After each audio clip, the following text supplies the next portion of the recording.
Hey everybody, so now we're looking at a trade cycle. Okay, so a trade cycle would be, you have recessions and you have booms and you have recoveries, all that sort of thing. So I want to look at the stages, the 4 stages, and I think it's just best to crack on really. So if you've got a recession, what would happen to unemployment? Well, a recession, you haven't got much output, have you? So unemployment would increase. Okay, and in a recession, what will happen is you've got, if we could just put that down here, you've got low aggregate demand. And when there's low aggregate demand, then there's not much inflation, not much requiring of it, so inflation is low. Now, trade balance, which is basically balance of payments, think of your imports.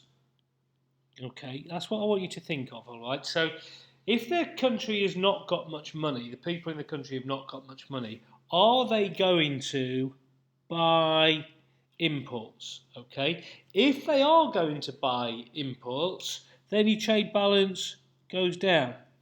If they're not going to buy imports, the trade balance will go up. Your balance of payments will go up. So as they've not got much money, they won't be buying many imports. And so therefore, your trade balance, your balance of payments would increase. What would the government do then in times of recession? Well, they would try and increase the aggregate demand, wouldn't they? So that's the whole idea, really. They want to increase aggregate demand. And how do they go about doing this? Well, they can reduce tax, so people have got more money to spend. They could increase public spending themselves, increasing the demand themselves, if you remember, government expenditure. They could decrease interest rates so that there's more private sector investment as well. So they're the policies. Now, I want to go from recession all the way now to recovery. So when we start to recover, hopefully you can see that unemployment would start to fall. I've done a little arrow. And inflation would start to increase. But again, I've done a little arrow. And because unemployment has started to come down, people have got a little bit more money, so they might be buying a few more inputs, so your trade balance will go down a little bit. Okay, now the reason I'm saying all this little bit thing, little arrow thing, is because what we're trying to do is we're trying to ensure that we don't go into a boom.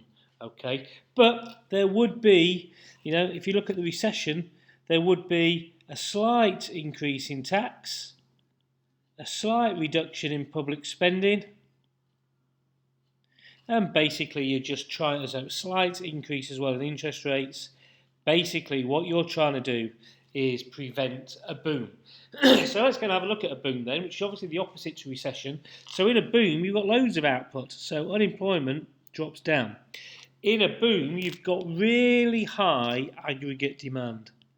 So when you've got really high aggregate demand, what you're going to have is really high pressure on prices. Okay, and also what's going to happen, people will have lots of money, so they're going to buy lots of imports, and so your balance of payments will fall. So what will the government try and do to control this boom? Well, they will increase tax. Notice how it's the opposite of recession. They will decrease public spending. They will increase interest rates.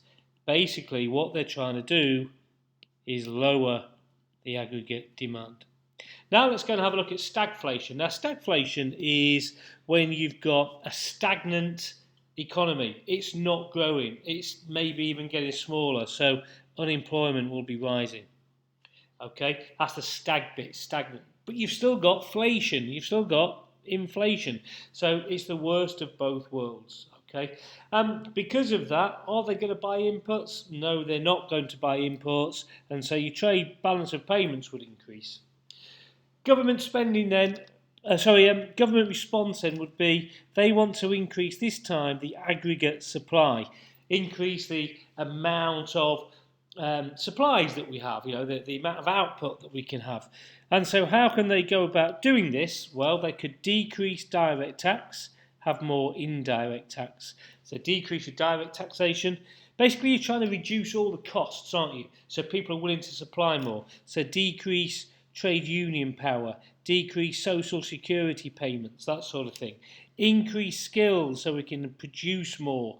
Increase privatisation and risk taking so that there's more being produced. Okay, so that's it. That's the